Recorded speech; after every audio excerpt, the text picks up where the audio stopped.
You know what's surprising to me? Nobody's asked me to make a tier list yet. Oh well, I'm going to make one anyway.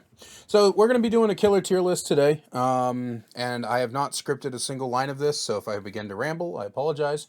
But we're going to be judging each killer off of three criteria. I'm going to judge them off of how situational they are. So again, just to remind everybody, the less situations that they are useful in, the worse they are. The more situations they're useful in, the better they are. Add-on reliancy, perk reliancy, and map reliancy. So, what did I say? 3? I meant 4. We're gonna do 4. Okay. All right. This video's not visually interesting. If you want to just put this on your second monitor or on your phone, tablet, whatever, and just listen to it while you're doing other things, you're welcome to do so. I'm not going to put any gameplay in this. This is just straight up this tier list. And the only reason I don't have a camera is because I didn't want to cover up the tier list, and also I'm filming this at midnight and I don't feel like putting on a shirt. You'll have to subscribe to the OnlyFans to see my nipples. I don't actually have an OnlyFans. YouTube, don't fucking demonetize me, you weirdos. Okay. I rearranged this tier list in order of chapter release. I think I got it correct. I used the wiki, so hopefully the wiki did not lie to me. But let's start off with the boy, the poster face, the grandest, grandiose ones. Trapper. It fucking sits in D tier. Fucking... I'm actually gonna cry, dude. I don't... Trapper needs so much help, man. I did one of my very first Dead by Daylight discussion video. Not my very first, but like my second one. My first big video on this channel, the first one to ever break 1,000 views, was my How to Fix Trapper video. And even though I want to revisit that video one day and see if like there's any improvements I can make to the way that I did the video or even the fixes that I gave, it still holds true today. Every problem with Trapper that I mentioned back in fucking February is still a problem. He's far too slow. He takes forever to get set up. Like you literally, this actually plays into his perk reliance. If you want a good trapper build, a good trapper game, you have to bring significant slowdown that would stop the survivors from popping like 4 gens before you're able to fucking finish setting up. Even, and this also leans into his add-on reliancy. Without things like bloody coils, hone stoned, purple bag, green bag, he's so terrible. He is basically an M1 killer without a power. And that's the worst thing about him. His anti-loop is trash. His camping potential is trash. His everything is trash. And all it takes against the Trapper is to have like the slightest increased attention span to look at the ground occasionally where you're going, especially in places he would normally place traps, right? So shack, loops, windows, things like that, right? The biggest problem with him, in my opinion, is just literally that slowdown. This game is far too fast for someone like Trapper. Trapper suffers because he does not have the same abilities as the entire rest of the cast to always have access to his power without... He's the only killer who has to go collect his power. Even if you start with the green bag, you place down those traps, and then let's say a generator finishes on that side of the map, no other chases are going to happen over there. You still have to lug your big ass across the map to pick the shit up. You know what I mean? So it's just like, and if you run the purple bag, you can't pick it up at all. You run the one of his best add-ons runs the risks of having useless traps, of turning off his power. If you run the purple bag, you have to know going into the game what you want to do. Do you want to do basement trapper, in-game trapper, try to be an anti-loop trapper? Do you want to do those? Because if you do, you need to make sure you also bring the perk build that's going to fucking go with the add-on combo, right? You can't think on the fly. And that's that's the worst part about Trapper, in my opinion, is that he's a character, like his power design makes you think, oh, if you can just shift the way you're playing, Like, because you guys know the whole chess merchant meme, right? I think Trapper is the closest thing in the killer roster to being able to quote unquote play chess with the survivors. But because for some utterly bizarre reason, he is the only killer that cannot instantly set a new trap when the when he so sorry, I'm rambling a bit. The other two trap killers are the other three trap killers. Hear me out. Hag, Freddy, Hag, Freddy, and Singularity. All of their resources, all of their resources have a little circle that shows up. Once you use their resources and you place another resource, it replaces the first resource you made, right? So if you set all 8 hag traps, or you set 7, or yeah, you set all 8 hag traps, and you go to set another one, then the first hag trap you set disappears. It disappears and it comes back to you. With Singularity, the same thing happens with his biopods. You set all of his biopods down, and then you decide, oh, I want to set a biopod here. You set it, and then it deletes the first biopod. Why is Trapper the only fucking one with a resource that doesn't do that, right? Or at the very least, he could do something like, say, Skull Merchant, who has a whose drones are a finite resource, but she can get them back by just looking in a direction and going, and just fucking it returns to her. Why can't Trapper do that? Why can't that be a thing? Especially with how slow his traps are to be set. Even with add-ons, his traps are still set pretty slow, and it's very, very loud, and you're very, very obvious where you set them. I don't see why all of these, like, restrictions from the olden days of Trapper still have to be here, when the game is simply not that slow anymore. And until they give some attention to him, he's just gonna have to stay in the D tier, and I hate that, because I love Trapper. Wraith. I've always put Wraith in the average of B tier. In fact, when I say average, I mean legitimate average. I think Wraith belongs in the middle of the fucking list. Like when you take all these killers, we're gonna throw them all in this tier list. Wraith belongs in the dead center. This is the most average killer in the entire game. And I'm not judging these based off of how fun they are to play, but goddamn, Wraith is boring as hell. Hit Bell, hit Survivor, hit Bell, hit Survivor, hit Bell, kick Pallet, kick Jen, hit Bell, hit Survivor, hit Bell, hit myself, hit Bell. It's just the same shit over and over again. But the good thing about Wraith is that he's not incredibly add-on or perk reliant. Wraith is a very versatile killer who can be used with a very gigantic variety of builds. So what stops Wraith from being higher up on the tier list? And that is the fact that because Wraith's power is so basic, there's not a lot you can do with him past throwing on a variety of builds and seeing what works. Because he can work with so many different builds, it ultimately and ironically makes his situations makes the situationalist, I don't know the word. He's not useful in as many situations, ironically, is what I'm trying to say, right?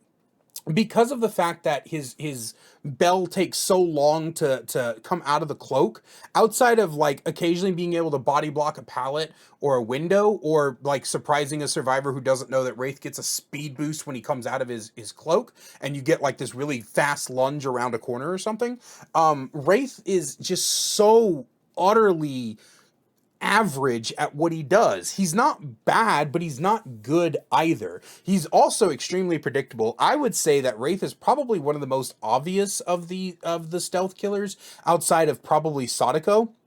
Wraith's little illusion see-through zoo shit is very obnoxious. Like when you know what to look for against a Wraith, you're gonna see the motherfucker. Like, the invisibility is almost non-existent. And even me as a deaf player, whenever I'm playing and I'm against a Wraith, even I can hear the little wind whooshing sound that happens whenever he's around, or his growls, you should say. Like, they're incredibly loud.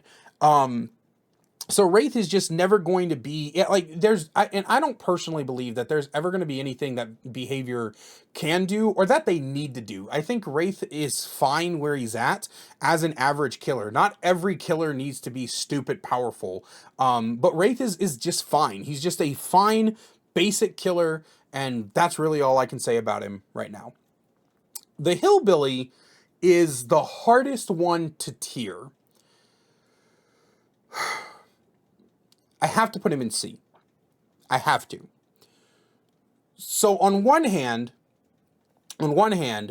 Hillbilly is very, very powerful. When you get the hang of Hillbilly, when you learn how to use him, you pass that impossibly high skill floor he has, he becomes a great killer. But what stops me from ranking him higher in the tier list is, number one, that skill floor. Number two, his map dependency is insane. If you get a map that is even the least bit cluttered, you're going to have a bitch of a time with Hillbilly. It is so difficult to utilize him in maps that aren't wide open. So at the most, he's got Cockwind Farms and maybe Ormond's. Maybe Ormond's. But even then, it's just not viable enough because the loops that typically spawn in those maps are kind of powerful, and you can easily dodge out of the way of a Hillbilly if you just go to the left or go to the right. So Hillbillies who play on any map really in the game have to rely on curving. They have to. The only other way to use his power is for map traversal, and to be real with you, the map traversal is just not that great. If you want a good map traversal character, you have Blight, you have Spirit, you have fucking Freddy who can TP to Jins, we have Xenomorph now, you have fucking Whiskers even, you have Dredge. There are so many better options out there that have map mobility. Now, back when the game was new, it was fresh, I could see why Billy was the most powerful killer in the game and why he was incredibly strong and efficient and everything like that, because the game wasn't as cluttered and he was the only very real speed killer. But as time has gone on, power creep has started to affect the game, and now Billy's only redeeming quality, especially after all of his nerfs, is the fact that once you master him, he can be really fun to play, but outside of that time sink, he's just not viable enough. Billy is also somebody I've done a how to fix video on, and you can go check that out if you wish to do so.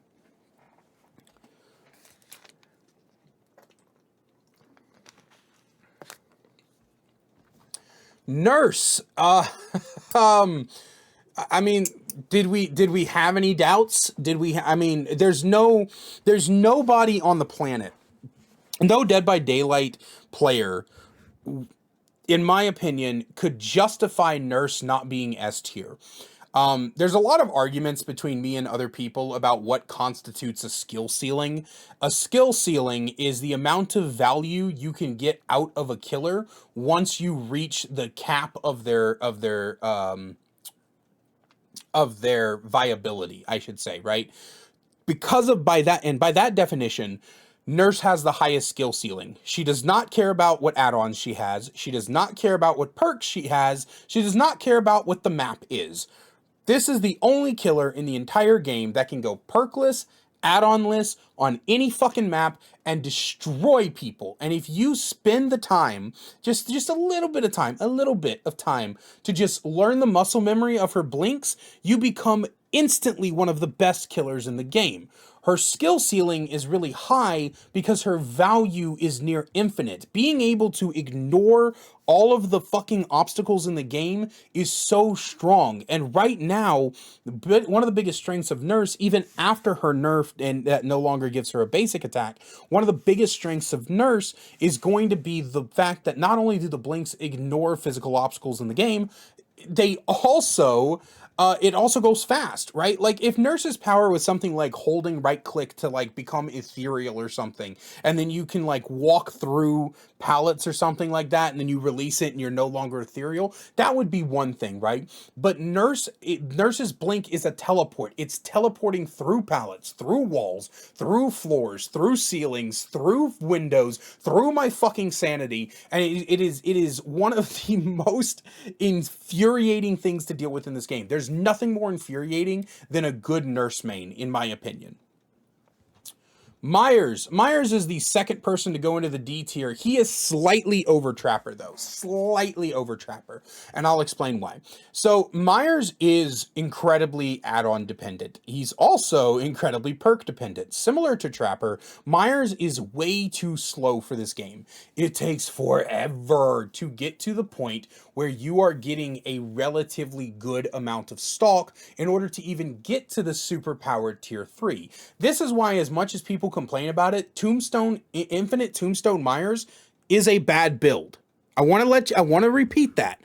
Infinite Tombstone Myers is a bad build because it takes too fucking long to get it to a point where it's at. And then the instant kill that comes from the tombstone can only happen once you're breathing down the survivor's neck and the tombstone reduces your movement speed.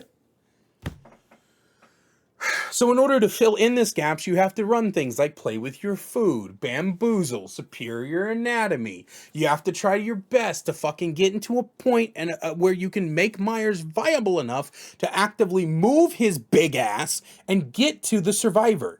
Normal tier 3 is your best bet. The best add-on combo for Myers is a double green add-on combo. I forget the name of it. But it basically, it gives you faster stalk in general and faster stalk when stalking the obsession. And because this faster stalk is in place, you actually end up getting more stalk. So instead of only hitting tier 3 4 times in a match, you can actually hit tier 3 5 to 6 times in a match if you utilize this stalk correctly.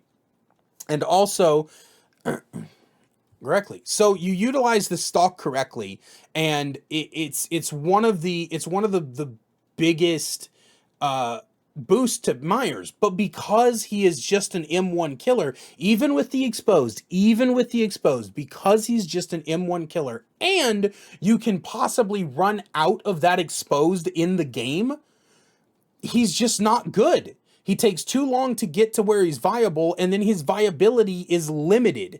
And that's just not good character design. The only thing that keeps him above Trapper is the exposed hits, but he's still really, really bad.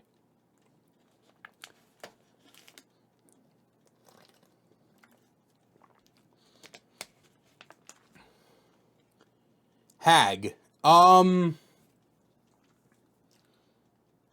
know what? I think Hag's underrated. I think Hag's incredibly underrated. I think that one of the biggest problem people have with Hag is that, much like these two jackasses down here, she's very slow to set up. But the more important thing about Hag is that her trap setting speed is fast enough that you can do it in the middle of going to where you need to go. Unlike Trapper, who has to take a lot of time, he has a fucking loud ass fucking setting trap sound, and he's fucking 900 feet tall, Godzilla King Kong looking ass, bending over to touch his toes, and very obvious that the Hag is just literally, I'm in chase, they rounded the corner, hold on, and then she's fucking back to it, do. And because she's able to set up her traps so incredibly fast, Hag has a lot of potential to just be this really strong killer. In terms of add-on and perk reliancy and map reliancy even, I don't think she really has that much. I do think that she is at her best when you're running some sort of hit and one build, specifically something like Sloppy, Franklin's, Jolt, things like that, because Hag really wants to apply map-wide pressure by constantly TPing to people and knocking them on their ass. The good thing about Hag, though, what really sets her apart from a lot of killers, is her ability to face camp without face camping. So you set a trap by somebody who you just hooked, and then you run away from that hook, and then they're like, oh, we're safe, we don't got to worry about it. They unhook the person, and then you teleport in, you go, and pimp slap a motherfucker, right? And that's one of the best things about Hag. That's how Hag really generally creates her pressure. And because she's so good at creating map-wide pressure, she's really good in a lot of situations that I think a lot of people undervalue. While I don't think that Hag is going to be at the top of the B tier by the time this video is done, I do think that she sits at just a good enough spot right above Wraith, where her uh her underappreciativeness will hopefully go up to some of the people that watch this video. The Doctor. The Doctor is another one of those average killers. I put the Doctor below Hag and Wraith because the Doctor has an inherent slowdown, but similar to another killer we're going to cover later, he doesn't really do anything with that slowdown. So the first thing is that the Doctor has an inherent slowdown of his tier 3 static blast. The snap out of it, the tier 3 induces incapacitation, and the Doctor can't really, or the survivors can't do anything when they're incapacitated. So they have to snap out of it before they can actively do anything. And snap out of it takes I think it takes 5 or 6 seconds. It's not very long. Maybe it's closer to 7 or 8. But it doesn't take a very long time to snap out of it. So it is inherent slowdown. But the Doctor is very reliant on his add-ons and a few perks to make use of of what his madness inherently does. So that's why you see a lot of Doctors running the skill check build, Distressing, Unnerving Presence, Merciless Storm, and Huntress's Lullaby, which is the only time you will ever see Huntress's Lullaby used unironically. It's one of those builds that works so well because of what the Doctor can constantly cause in difficulty and skill checks, and he relies very heavily on his discipline add-ons, which are the ones that increase his terror radius, which he needs in order to get his static blast to work properly. And then he's also reliant on his iridescent add-ons, which are two of the most powerful add-ons in the entire game. Being able to spread his madness among people and then having the effect of every single case file in the game is stupid good.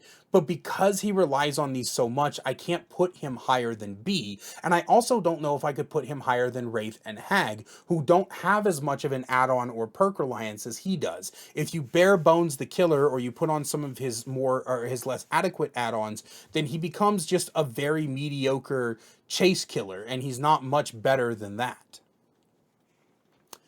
My beloved Huntress, if anybody watched my Huntress video, this is literally one of my favorite killers in the game. I just wish I was better at her. But the Huntress is one of the most powerful killers in the game. The only thing that stops Huntress from being S tier is that her map pressure is very reliant on your personal skill with her. And I know that sounds kind of weird, but what I'm saying is that I should say better, her map pressure is reliant on a combination of your skill and your luck.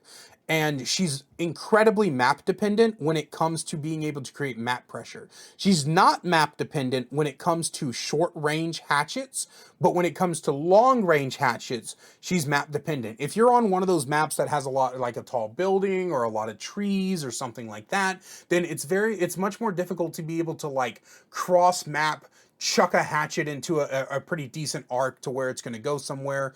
The hatchet hitboxes also can give you a little bit of trouble. Half the time they hit a survivor they really shouldn't have hit, and the other half of the time they break on water molecules in the fucking air. And so it's very, very difficult to kind of predict what your hatchets are going to do once you let them fly. But I think that one of the biggest things about Huntress that keeps her so high on the list is that while she's a tad bit map dependent, she is not perk dependent, and she is not add-on dependent. You can play a bare bones Huntress to a really effective pace. I think the biggest thing that people might want to say she's perk reliant, quote unquote, on is Iron Maiden, because being able to open lockers and reload faster is just really, really good. But even though it takes so long to open, hey, trust me, I had to play Huntress without Iron Maiden for an achievement recently. You feel it. You feel how slow that reload is when you're used to having Iron Maiden. But it's not a necessity. It's not even something that oh, you know what? I feel like I can't play Huntress without it or something like that, right? Like it's not even close to being something that she needs. And so she's always going to sit at the A tier. And especially, too, one of the things that gets her into the A tier is her range. Being a ranged killer inherently will boost you up from whatever position you'd normally be if you weren't, except for a certain someone we'll get to later. Because of the fact that she's ranged, she can actually shut down a lot of loops before they happen. And that's just really, really strong and really, really effective. Leatherface. Some people are really going to be upset about this, especially if they lose to a lot of them, but Leatherface is in the C tier. Leatherface is not that much better than Hillbilly. He's easier to use than Hillbilly, for sure. But his greatest accomplishment is Insidious camping the basement. Other than that, Leatherface is just really not as good as people think he is. One of the biggest things about Leatherface is that he's incredibly add-on reliant. He has to have speed add-ons or his iridescent flesh add-on or his chili add-on. He has to have those if he wants to accomplish fucking anything in chase. Most of the time, I'll run like the chili and iridescent flesh or something like that. Like as effective as a face camper Bubba is, he suffers a lot in chases, especially when survivors know how to hug the wall as tight as possible. He'll never catch up to them, even though his chainsaw sprint is faster whenever he's going to roar, roar, roar, roar. His chainsaw hitbox though, his chainsaw sprint hitbox is also incredibly wide. So you'll find yourself bumping on things that you didn't even think you could bump onto. And sometimes, and if there's a map with this is another thing, he's very map dependent, because if you run into a map with good windows or good pallets, you're pretty much fucked. You almost feel like you have to run Bamboozle on Bubba to make up for the crap that you'll go through watching survivors vault windows over and over again to avoid you. And it's going to take one too many times for you to accidentally trigger a tantrum that lasts way too fucking long before you're going to start to lose your mind. I just think that a lot of people who think that Bubba is this insane killer are just people who don't realize that you can outloop the Bubba if you do it correctly. And unfortunately for Bubba, it is incredibly easy to do it correctly if you learn how to play it right.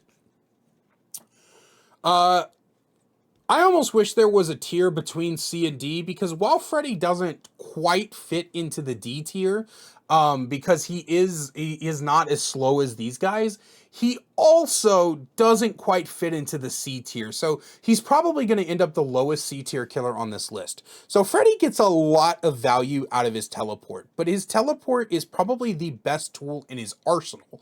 I'm not going to say that Freddy is incredibly reliant on add-ons and perks, but that's not because he can work without them. That's because even with add-ons and perks, you still can't bring his power level up. And that's the saddest part about Freddy. Even though he's not reliant on add-on and perks, he can't be reliant on add-on and perks, because add-on and perks do nothing for the motherfucker. At the very least, you could put some info perks on him that will allow him to figure out which generators people are on, and he can teleport over there, do his little wiggle fingers, and get his creepy ass over to that generator.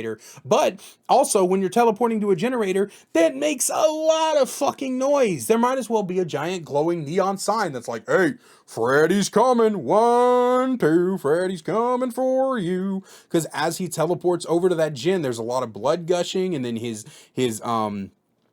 apparatus kind of shows up, and that just tells the people that's like, hey, we don't want to be here. Freddy's kind of rolling up on our ass to hit us. Now, I will say that when I did my How to Fix Freddy video, I didn't realize exactly how good the Dream World is. It's not great. It's average, right? I thought the Dream World was dog shit and useless, but after suffering through the Dream World a couple times as Survivor, I do realize that it does have its perks, like making anybody in the Dream World oblivious. But it's not enough. Nothing for Freddy is enough to make him more viable. The only thing, again, that keeps him above Myers and Trapper, honestly, is his teleport. Because he can create map pressure, that's the only thing that keeps Freddy above these two killers, and that's the only thing that's keeping his toe just on the other side of the line between D and C. Amanda. Amanda is a hard case for me. I think Amanda is above Bubba and I think Amanda is above Billy and Freddy, but right below Bubba. And that's because at her heart, for all her ambush, for all her traps, for all of that, at her heart, she is an M1 killer. And much like Trapper, she can run out of her power. Her traps can run out. And so a lot of people have told me like, oh, you know, the reason you didn't think Amanda was strong was because you didn't play her right. But the reality of the situation is, even if you fucking play her right, she's still not that great. She's still not that great. She's very add-on reliant, extremely add-on reliant.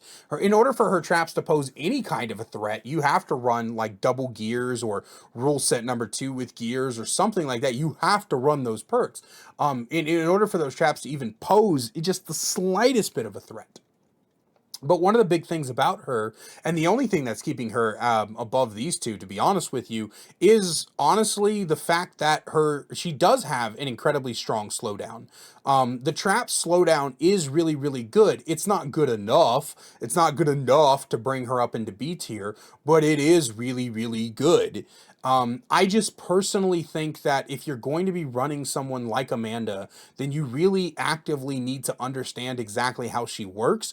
And no matter what you do, you're not going to see a head pop very often. And you're often going to feel like you're fucking useless. And because because she's a mediocre M1 killer, she falls even further down on the list. So her ambush can help you in loops at pallets and things like that. But all it takes is the survivors to just kind of understand how the ambush works. Realistically speaking, good pig builds often involve you being able to use the ambush to sneak up on survivors, and then once you get them down, get a trap on them, get them on a hook, and then hope that you can waste enough time to fucking get traps on the rest of the people.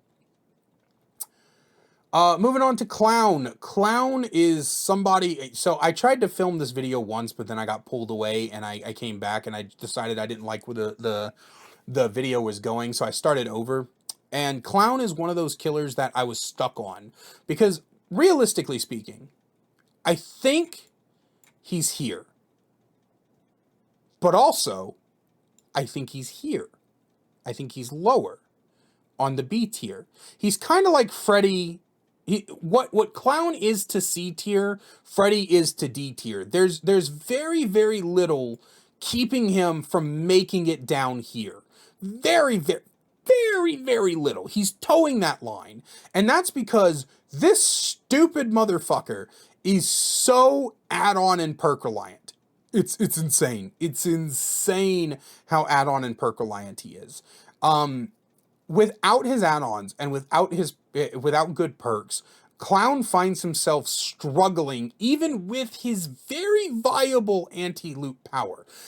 Freddy is a worse Clown, right? Because Freddy's snares are bullshit. The Clown bottles are much easier to use, much easier to capture survivors in, much easier to take advantage of than Freddy's stupid fucking emo blood circles he puts on the ground, right?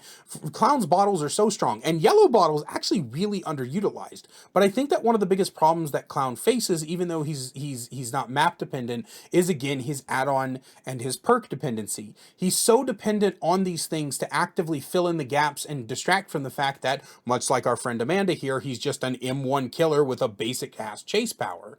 The reason that I put him in this B tier though is that of these killers who are just basic M1s with mediocre chase powers or mediocre TP powers, is that he is actively the strongest out of these three, but he's on thin fucking ice, bro. He's about to fall through the glass ceiling straight into the bottom of C tier, or the top of C tier, I should say. On to our second S tier killer, we have Spirit. Now, Spirit is the weakest of the S tier killers, but that's kind of like saying that mint chocolate chip is... That's not a good analogy. See, this is why I normally write scripts. Saying that Spirit is the weakest of the S tier killers is kind of like saying that... Insert clever metaphor here. This is why I write scripts, guys. The point is that Spirit is stupid strong. She doesn't need her broken add-ons. She doesn't need her broken perks. She doesn't need specific maps. She needs somebody who can hear out of both ears, which is why I don't play her. It is, when it comes to the spirit, her biggest weakness is people who don't listen, or people who play with music, or people that can't hear. Now, I'm deaf in my right ear, so I can't hear anything, and that's why I don't play spirit a lot. But trust me, spirit is incredibly strong. Incredibly strong. Great map pressure, great chase power, great potential. She's so good. And the only thing that stops her from being higher than Nurse is the fact that Nurse does not give a fuck about physical barriers. The legend. The Legion. We are Legion. We are many. I don't know why I'm doing that. I'm not going to edit this video and add like a voice effect. Like, this whole thing is just not edited at all, bro. I'm just rambling. It's just like the Monday video that I did with your hot takes. I'm just rambling. Okay, so Legion. So a lot of my community members are probably sitting on the edge of their seat because you guys know how much I hate this fucking killer. I hate going against this killer. I hate constantly dealing with mending every fucking 10 seconds. I hate fucking how long games take against him. He is the single most boring. They are the single most boring killer in the game to fucking face. But when you don't play Legion like a fucking jackass, when you actively use the chase power he definitely possesses, y'all need to stop saying he's an M1 killer. He has a chase power. Okay, when you use his chase power, when you use Legion to the potential he has, he's in the B tier. Above Hag. He's incredibly average. But he is, I would say actually he's above average, right? He's above average. I think by the end of this, I'm probably going to end up putting Legion close to the top of the B tier, if not the top of the B tier.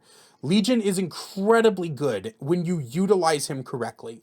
If you ever want to see a good Legion main, and this isn't me just like sucking off my friend or whatever, but if you watch Tataryu and you watch how Tataryu plays, you watch all of the little micro decisions Tat makes whenever he's playing Legion, it doesn't matter the build. It doesn't matter the add-ons. He's good. The only thing that stops Legion from making it into the A tier is that his power isn't good enough. It's good. It's really good and really useful, but it's not good enough. His inherent slowdown of constantly making you mend over and over again is really strong.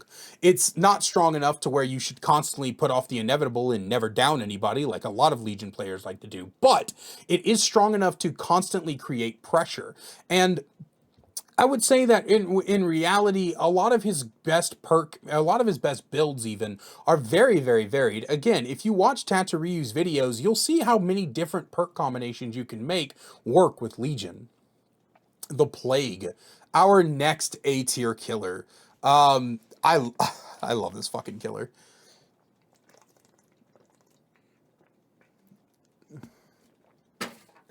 Sorry. I'm having to drink water every once in a while. I apologize for that. But I love the Plague. I think realistically speaking, now a lot of people yelled at me on my ranged killer video about not bringing up the Plague as a ranged killer. Even though I did mention her at one point, I call her a half a ranged killer, a half a one, because yes, her green puke does technically do damage after a while, but she has to pick up her red puke to actively be a range killer. But that's the best thing about Plague. She's not add-on reliant, she's not perk reliant, she's not even map reliant.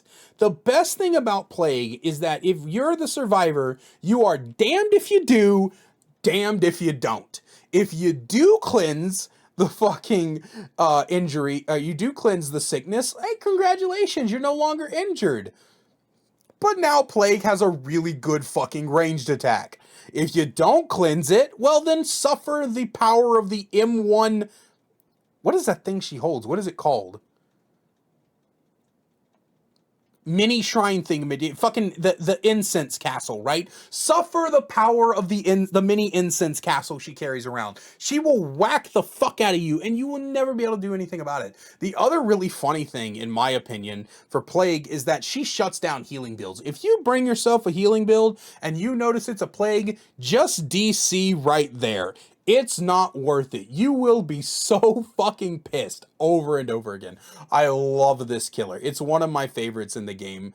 Maybe one day I'll do like a killer ranking video so you guys can actually see who my favorites are. But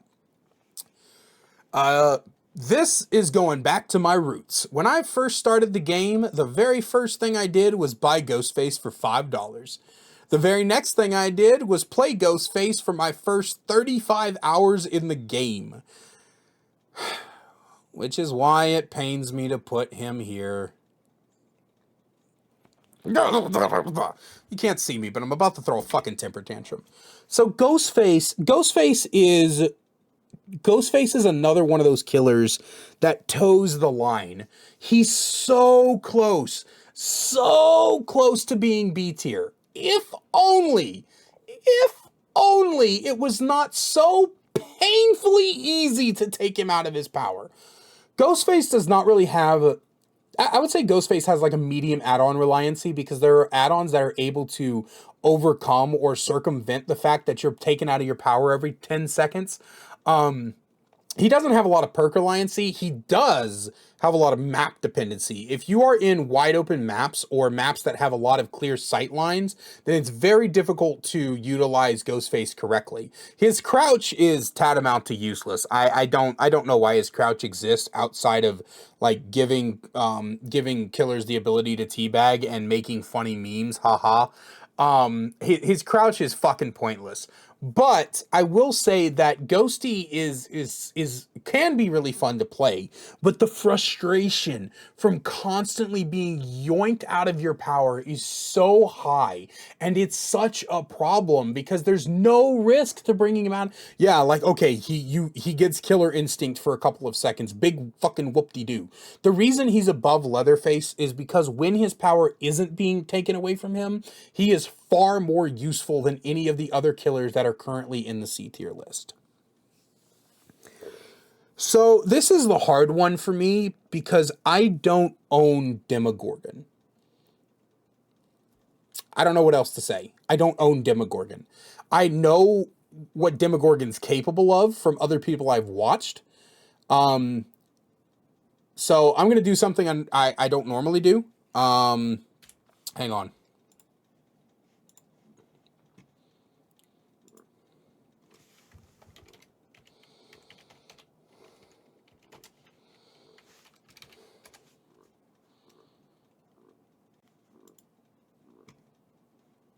Long game where it's... Where's he at?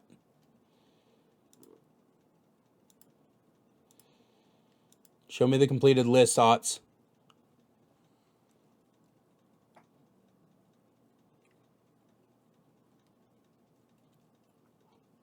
Where'd he put the fucking Demogorgon at? Is this the Demogorgon? No, I think this is the Dredge. No, this is the Dredge. Wait.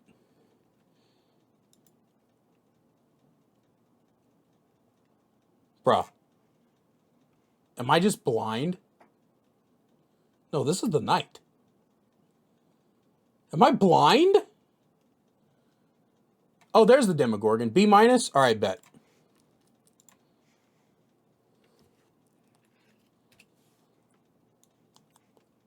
There we go. I don't know what else to do. I don't know what else to do, guys. Okay, listen to me, bro. I don't know what else to do. I don't own the Demogorgon. I have no fucking idea, okay? So, given I'm going to take a combination of what I've been told by the community and where Ots put him, and this is where he's going to go, right? I have no justification for it. I am not even going to pretend for a single solitary second that I know how good Demogorgon is. This is not my personal list. This is the community's placement. This is the Dead by Dicklight's community's placement. And you can argue about it in the comments. Okay, moving on. Oni. Oni's an easy A-tier killer. Easy A-tier killer. I think that Oni's pressure is so unbelievably powerful. Does he need add-ons? No. Does he need perks? No. Does he need maps? Kind of. Where Oni suffers the most is definitely indoor maps. I think that a lot of the times whenever you're talking about Oni's usefulness, a lot of people just really don't understand that if Oni is not able to go roar and fucking run from one end of the map to the other uninterrupted, then he's going to suffer a lot. Thankfully, though, one of the interesting things, and one of the things that puts Oni so high on this list, is that you actually don't have to do the Demon Dash. You can just normal follow someone and then hold down your attack, and you'll still get the insta down. It's a better insta down than the 2 insta down killers. It's a better insta down than these 2 jackasses. It's the strongest insta down in the game, actually. The only caveat to it is that you have to keep people injured. Downing people is not to your benefit in the early game, which is interesting. It's actually better to just keep everybody injured. He's a way better hit and run killer. Again, the only thing that keeps him from being up in S tier is that his map traversal is limited by the fact you have to be in his power first. If Oni was able to go into that Demon Dash power thing off rip, he would be an S tier killer. The only thing keeping him from being up here is definitely that cooldown. But also, not unironically, relatively, I guess, similar to that, the similar reason that he's below, actually, I would put him above Plague. I would say he's above Plague, below Huntress. And that's just because his power, the thing that makes him so good, does have to be set up first. But thankfully, unlike Tweedledee and Tweedledum down here, it doesn't take him 9 years to set the power up. Death Slinger is another one of my personal favorites. And I actually think that Death Slinger is right above Clown in the B tier. I think that Death Slinger is, I'm going to keep Clown at the bottom of the B tier because what I talked about in the Clown section, but I think that Death Slinger is quite honestly really, really good. Really, really good. The problem with Death Slinger is that he's got a very crippling add-on reliancy, which is his keys. His green keys that reduce his reload timer are they feel so necessary that every Slinger player runs them. Every single Slinger player will consistently run the keys because they almost feel necessary. Perk reliance isn't too heavy. He doesn't really need a lot of perks. I think that I think that M1 builds are very underrated on him. One of the best perks I've found for him is actually Starstruck. I think a lot of people really underestimate how strong Starstruck is on Slinger. But what keeps Slinger from being higher than these guys, in my opinion, actually, you know what? I would put Slinger above Doctor. Do we put him above Wraith? I think he might be. I think Slinger might be above Wraith. Might be above Hag. The more I think about it, the more I think that Slinger is actually way better than a lot of these guys. Because I was about to be like, oh, what stops him from being better than these guys? And then I thought about it for like a second, and I was like, nothing. Nothing stops him from being better than these guys. What am I talking about? The thing that stops him from being better than Legion is Legion has a better chase power, and pallets don't hurt Legion as much as they hurt Slinger. But realistically speaking, Slinger and Legion are on a very, very, very, very close power scale, I think, personally. Huh. Yeah, no, that's definitely it. That's definitely it. Pyramid Head, yet another A-tier killer. I remember back in my hot takes video, somebody was like, the only reason people put Pyramid Head in A is because they're judging him based off of his ultimate potential. But no. So as you might imagine, if you know anything about Pyramid Head, he doesn't have add-on reliancy. Because his add-ons are dog shit. Out of every killer in the roster, all 33 of these motherfuckers, Pyramid Head requires the most fucking rework to his add-ons. They're horrible. They're awful. The only ones worth a shit are the ones that increase the range of his, like, hoo-yah type thing. His I never remember the name of it. It's his shove, right? His penis extension attack, right? That's the only thing. Those are the only add-ons that are good on him. And yes, in that case, I guess you could call him add-on reliant. But outside of that, he doesn't need them because he's too damn strong. Similar to our friend Nurse up here, he ignores physical barriers, but even better than Nurse, he doesn't have to risk going over there. He doesn't have to risk accidentally getting a pallet stun because nobody's going to drop a pallet because they don't want to get hit by his penis extension shot. He doesn't have to risk fucking trying to figure out where the survivor's going, because most of the time you run aura reading perks on him anyway. But even if you don't, if you just fill the loop up with his bird poop, then they're going to get killer instinct on them the whole time, and you're just going to go, oh, there he is, and just fucking hit him. Prediction's really good on Pyramid Head, but I think, personally, the thing that keeps him from being better than Oni, better than Huntress, better than Spirit, and better than Nurse is the fact that he does not have a strong map traversal. Without a good map traversal, it is very, very difficult for Pyramid Head to make his way to some of the things that are happening. I used to run this Pyramid Head build that ran Tinkerer, Nowhere to Hide, Trail of Torment, and Brutal Strength, I believe. And what I would basically do was I would wait for a Tinkerer to proc. I would go over to the Djinn.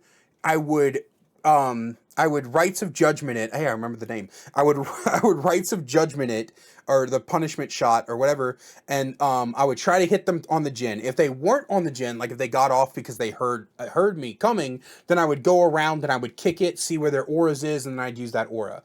But I've learned since then that Pyramid Head's actual greatest strength is his chase potential. The power is much better in chase, and so if you run things like Lethal Pursuer, I'm All Ears, etc., then Pyramid Head comes out much further on top, and he's a much, much better pick. And it's very, very, very close to him being higher in the A tier if only he had the map-wide pressure, which he doesn't, and Huntress only has that because she's... Blight. I'm just going to spoil this for you. This is the last of the S tier killers. Blight needs no add-ons. He needs no perks. He does not care what map it is. Blight does not give a shit. Blight. Honey Badger don't give a shit. Blight don't give a shit.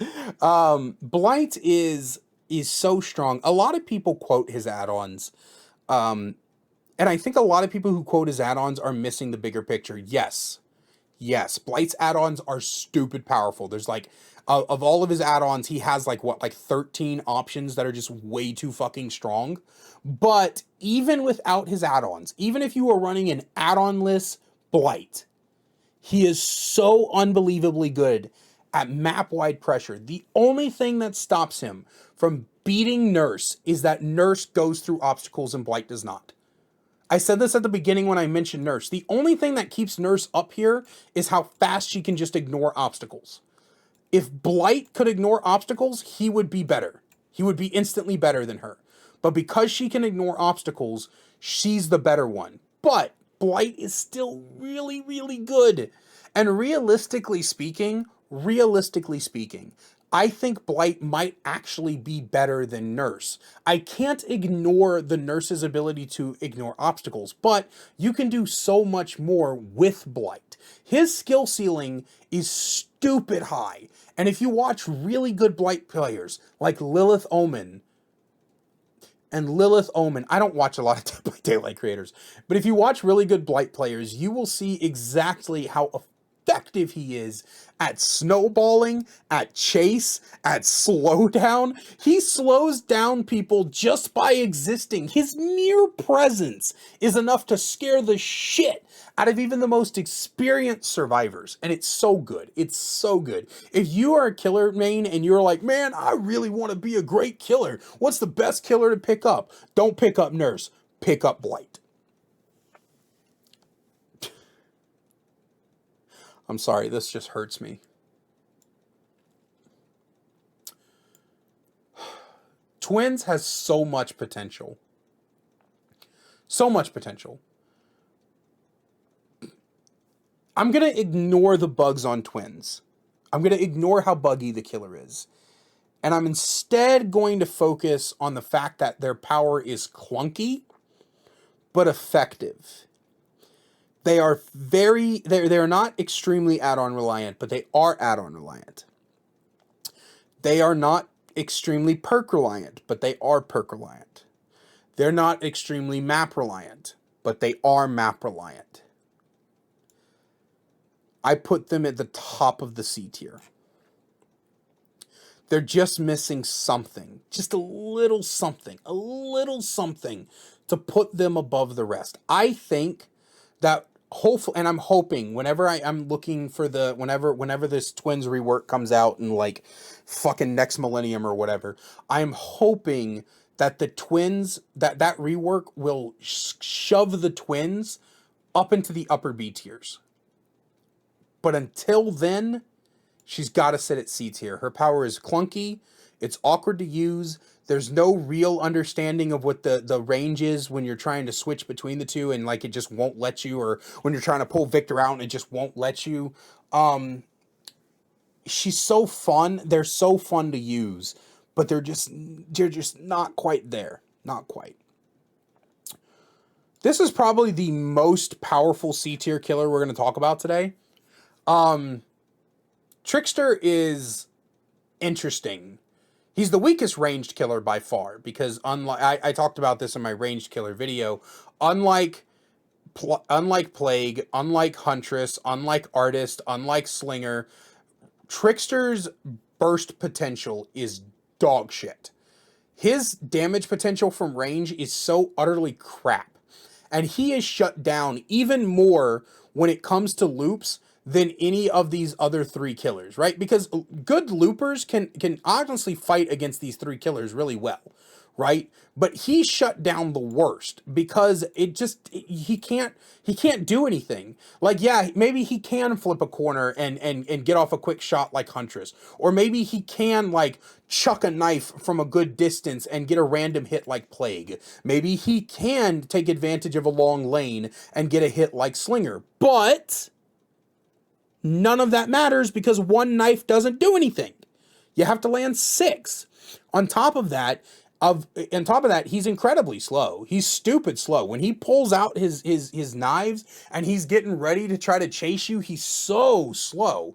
And because his slowness is so bad and it's coupled with his lack of burst damage, you're a lot of times you are better off using the fucking bat. He's an M1 killer with a mediocre ranged power that only really comes into effect when you're playing against survivors that don't know how to loop well. It hurts, but that's what it is. Still the most interesting looking killer to date, though. Nemy Boy, Nemy, get out of my swamp. I can't do an Irish accent, but I actually had an idea. Fun fact for you guys. I actually had an idea to try to come up with a build using Nemesis on Swamp and call it the Shrek build. I have no idea how I would do that, but I think it would be so funny. So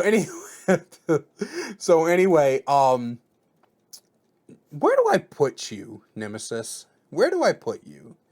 You were in my well-designed series, you were in my dearly designed series, so you definitely deserve a higher spot.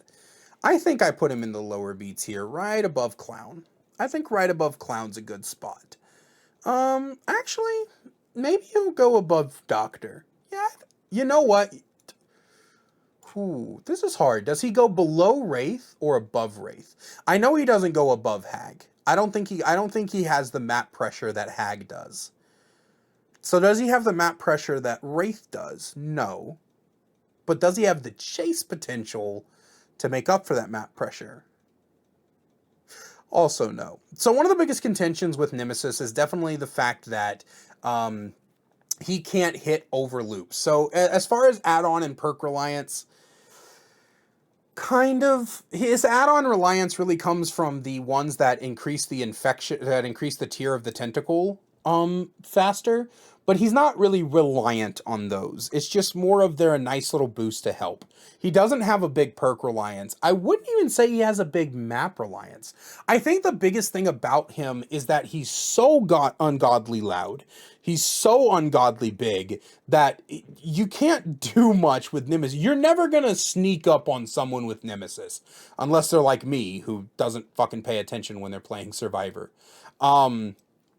You know what I mean? This is just, Nemesis is just such a difficult choice to effectively talk about You know what I mean? Like, on one hand, I think he is really well designed. I really do. I didn't make that video blowing smoke out of my ass. I think he's one of the best design killers in the game. I just think that he's, much like Amanda, he's missing just a tad. He's missing just a little bit to give him that extra oomph that he needs. You know what I mean? Or more like the twins, right? Like I was just talking about the twins. I think he's like the twins. He's got just a little bit holding him back. And yes, I will admit that third hit is a pain in the ass, even though I do know the reason behind it. Even though I do know the reason behind the third hit being a thing, it is a bit of a pain in the ass. And I think that, like, the more I think of it, the more I think that if the infection worked like a pheromone that would cause the zombies to chase from further away and faster when they get near of a survivor who is infected, I think that that would make it a lot better to stomach that's, you know, that he takes 3 hits.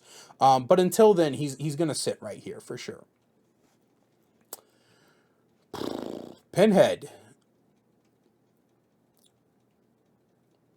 This is gonna be really controversial.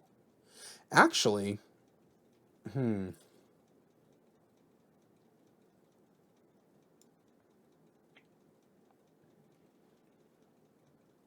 I think he's in the lower A tier.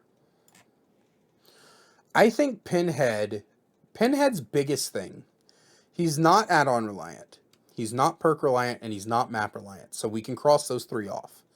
What makes Pinhead so great is that you're slowing the game down no matter what. Someone has to go for that fucking box, which takes survivors off gens. If someone doesn't go for that box, or they don't go for it fast enough, or they go for it in the wrong position, which will catch them out against you, then even more slowdown happens. The chain hunt is the best passive in this entire fucking game. When the chain hunt starts, the survivors lose. They need to get rid of it. If they do not get rid of it, they're fucked. They're fucked. They are fucked.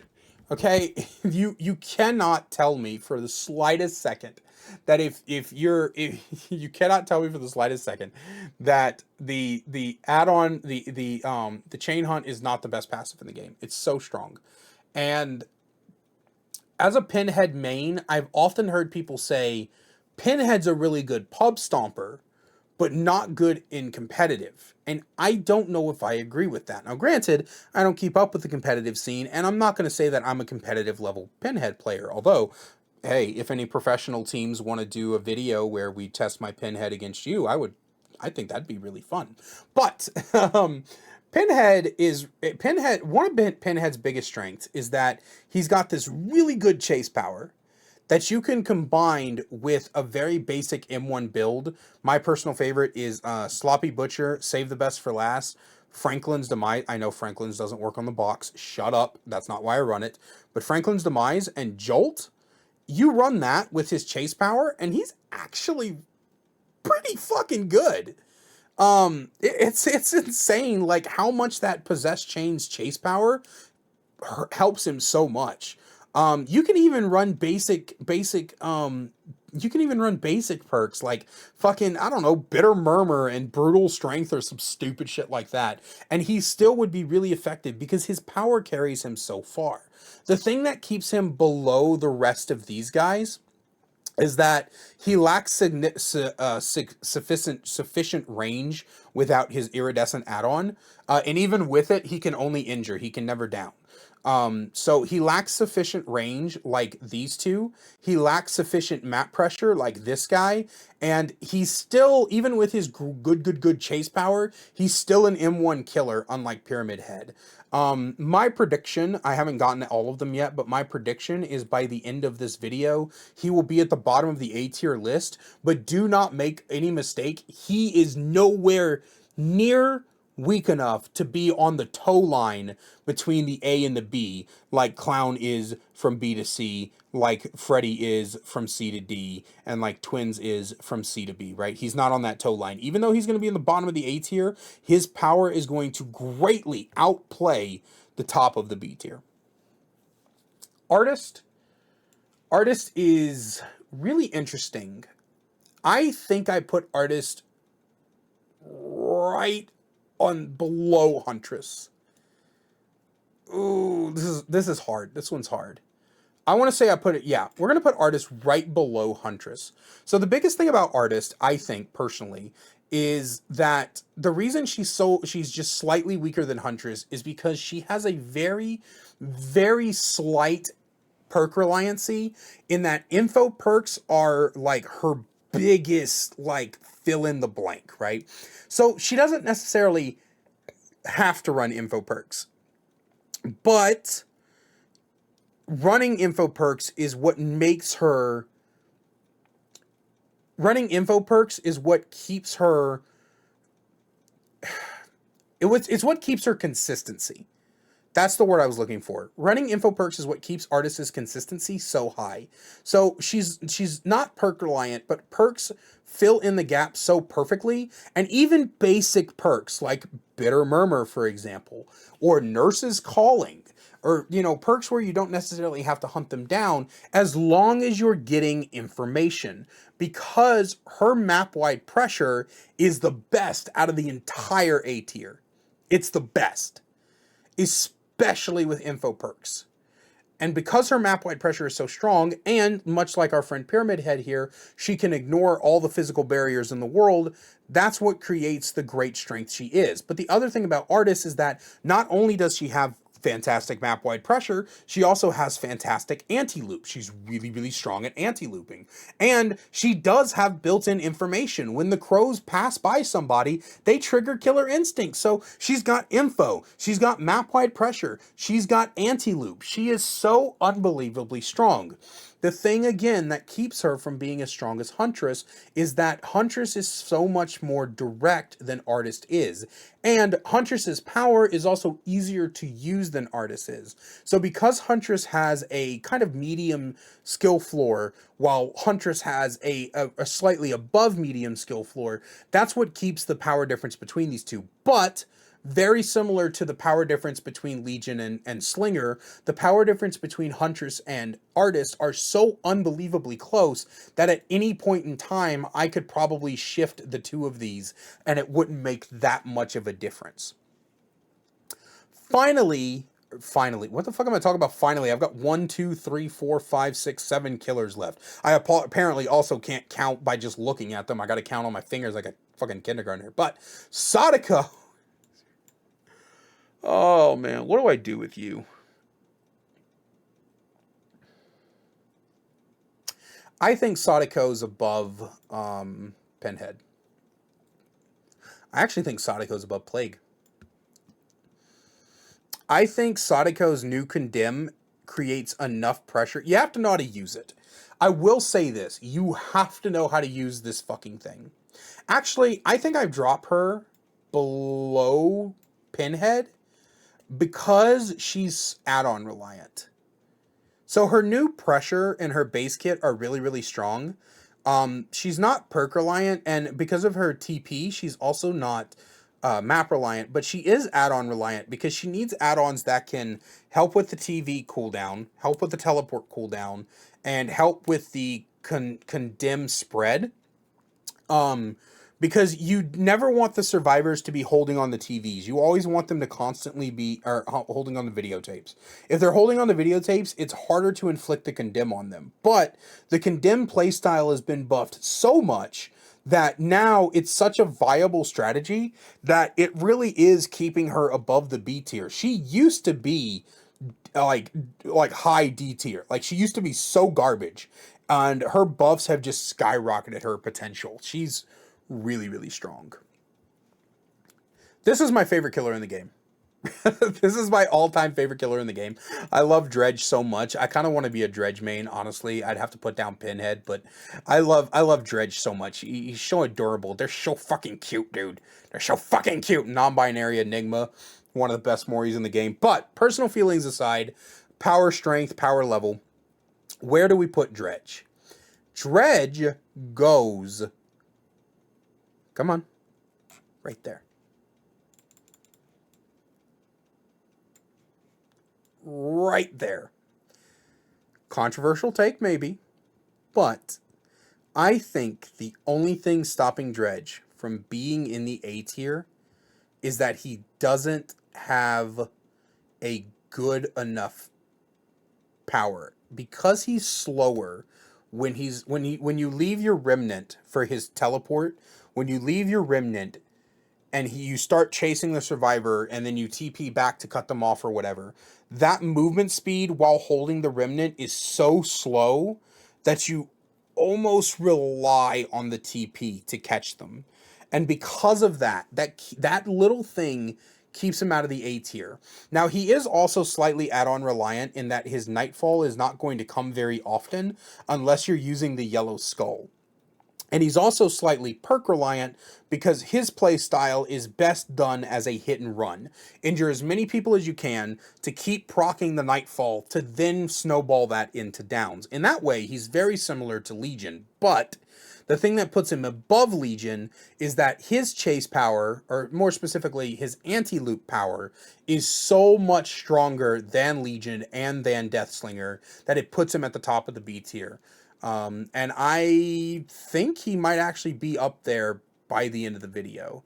I'm looking at the other killers down here, and yeah, I think he might. Okay, Wesker. I know where he goes, but I don't like it. So Wesker, he might actually end up going above Plague. I'm not sure. Wesker's power is so fucking obnoxious, dude. It's so obnoxious because it does not visually make sense.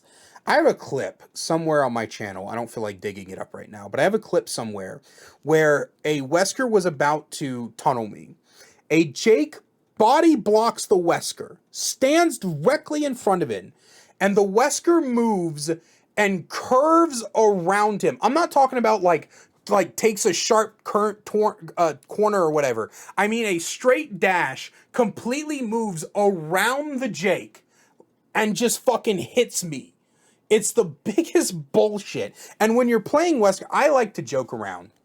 that Wesker's hitbox is like, I call it Schrodinger's hitbox. It is simultaneously too small to catch survivors you're passing straight through, and too big to go through 9-foot wide gaps. But the reason Wesker's in A tier is his chase power is so fucking good that you can't put him lower. You can't put his chase power lower. It's too good. It's too good. That instant dash and then a second one is so good. And the fact that he can grab you and fling you is not only hilarious, but it's also good enough that it produces an incredibly oppressive thing. It doesn't seem like a lot, but think about this. By the time he flings you, and he's done with his little slithery cooldown to start chasing you, and you come out of the animation of being flung, he's already almost caught up to you.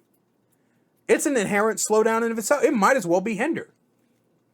When he slams you into something, he can slam you into other survivors and deep wound them. His chase power is too good. Oh, you want to body block him? Fuck it. You'll both get injured.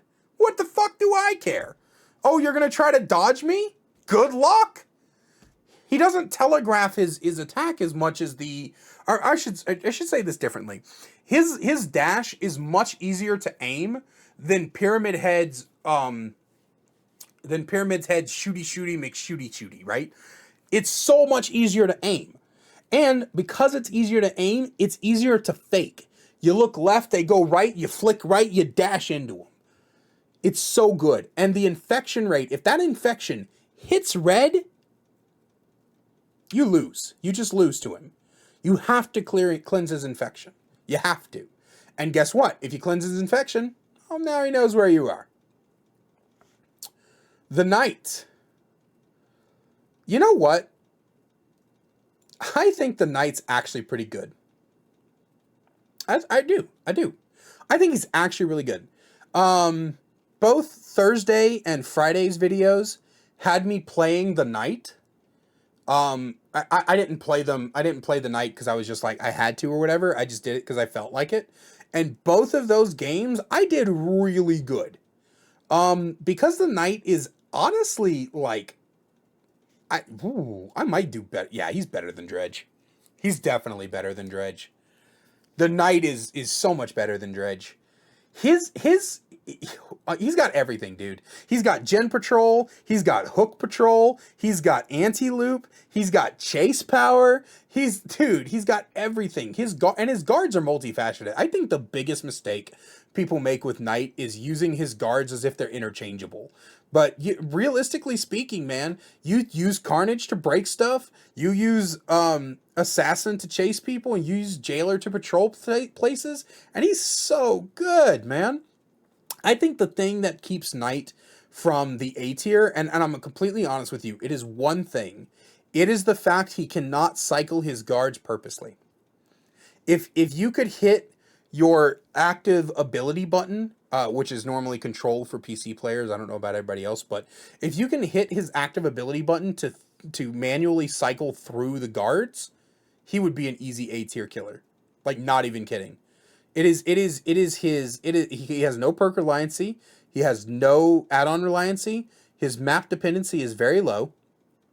I wouldn't even say he's map dependent, to be real with you. I think his biggest weakness of his guards is you can't send them off platforms. So you can't, like, if you're on Haddonfuck on the top floor of the roof of the building, you can't send the guard over the edge. You have to physically send them down the stairs because they have to be able to take a patrol path. But I legitimately think that if you were able to manually cycle guards, Knight would be an A tier killer. Knight would probably be like right here or right here. One of these two. Probably here. He would be here if you could cycle his guards manually. Skull Merchant's controversial right now. There's a lot of discussion in the community about whether or not the devs intentionally released this 3-gen killer, which I don't think they did. I don't believe that they did. What I will tell you is that outside of that 3-gen potential,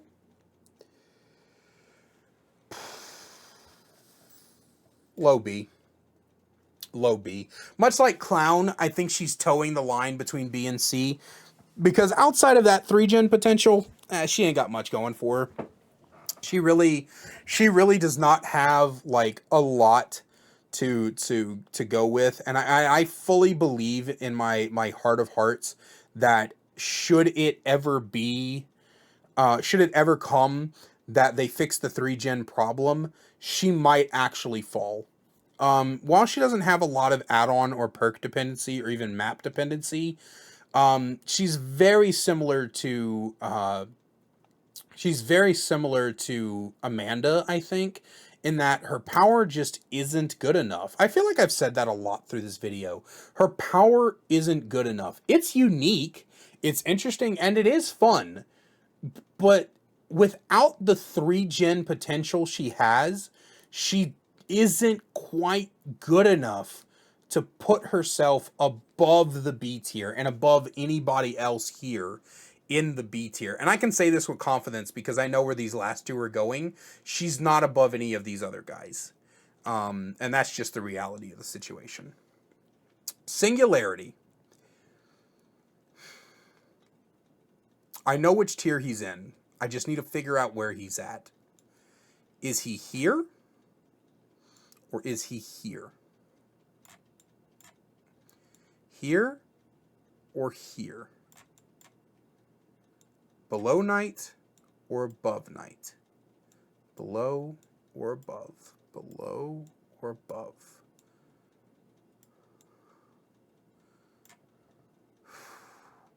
Above. Definitely above. The Singularity's biggest weakness. Now, Singularity is very add-on reliant, but he's not map dependent, he's not perk dependent, and his power is good enough. The situations that he's good in is high. The worst thing about Singularity is very similar to Ghostface. You can be locked out of your power, and if that happens, he drops to an instant fucking D tier. Like, instantly. If the survivors are playing Hoard the EMP all game, he drops way the fuck down here. But we're just going to assume that you're not playing against survivors hoarding EMPs. and he's at it. He's here in his B tier. And the reason I say we're going to assume is because I think even coordinated survivor teams are not going to take the time to constantly be grabbing EMPs because, and this is harsh, a lot of Singularities don't know how to use him. They want to use a web of biopods to keep eyes on gens. But if you use him in chase, you put that biopod up in chase, oh, he's evil. He's really evil. Most survivors are like, oh, I'm going to grab a EMP and then I'm going to go take out this camera and then I'll go work on this gen. But then you check the camera that's down. You're like, oh, they're on that gen. You walk your ass over there. They get off the gen and then they don't expect you mid-chase to go and put a fucking biopod down and fucking come out and zoop, and then they don't have an EMP. It took me a long time to understand exactly how to use Singularity, and I think that's like probably the biggest obstacle to Singularity, being like way above the rest. But Singularity is definitely 110%. Singularity is fucking amazing. And much like the Knight, the only thing keeping him from the A tier is how powerful the EMPs are. Once they finally nerf those fucking EMPs to stop allowing people to hold on to one while another one's printing, he'll be instant A tier without even thinking. Finally, the Xenomorph. The Xeno is A tier above, I would say above Plague. The only thing that stops her from being above, no, actually, above Pyramid Head. Do we go above Oni? We go above Oni. We go above her. Above him. Listen, dude, Xeno has map pressure. Extreme map pressure. She has one of the best chase powers. She has the best, the best. Fucking, oh, that chase power is insane. That tail is stupid, bro. It has little to no counterplay. It has an obnoxious fucking hitbox. It's very, very fast. She's almost always in a position to be using it. Between that and the map traversal, the map pressure she gets gives her that fucking stupid ass power. You know what I mean? And the thing is that there's a lot of talk around right now, like, oh, nerf Xeno. The only thing I think, personally, that needs to be nerfed about Xeno is that her tail needs more predictability. If her tail has more predictability, and also, I said the only thing, but also, I think that if she misses her tail attack, it should be a 5-second cooldown instead of 3 seconds. But a hit should still be 3 seconds, in my opinion. But if she misses, it should be 5 seconds. If those two things are the only nerfs I'd make. I don't think, because like a lot of people don't know how to utilize the turrets correctly. You're not supposed to be putting it right in front of the tunnels or right next to your gen. You're supposed to be putting it in loops so that you can catch her off guard when she goes to try to loop you. But if you don't put the turrets in loop, or if you do put the turrets in loop, she's still really strong. If she's got a good enough reaction time, she can break a damn turret. And then what are you going to do? You're just going to sit there jacking off, right? But that's definitely what I feel like, what I think, is the best thing about the Xenomorph. The most recent killer released being in A tier is something I feel like we've needed for a long time. Because if you look back on it, B tier, these are the last 3 chapters. The last 3 chapters before Alien were all B tiers. Now, granted, 2 of them are upper B tier, and they're very close to A, but I think that we've been needing a really strong killer for a long time, to kind of balance out this bell curve that we got going here. Honestly, personally, and a lot of people aren't going to like this idea, I think one of our next killers needs to be an S. I think it's time for these 3 to stop dominating, and we need to do some overhaul and reworks to kind of shift this whole thing around. But other than that, guys, this is the tier list. I hope you guys enjoyed listening to me ramble for a fucking hour and a half. But other than that, I hope you guys completely enjoyed it. I'm going to go put this in the editor so that I can put it into an actual video format that I can upload to YouTube. And then, hope you guys had fun. And I'll see you in the next one.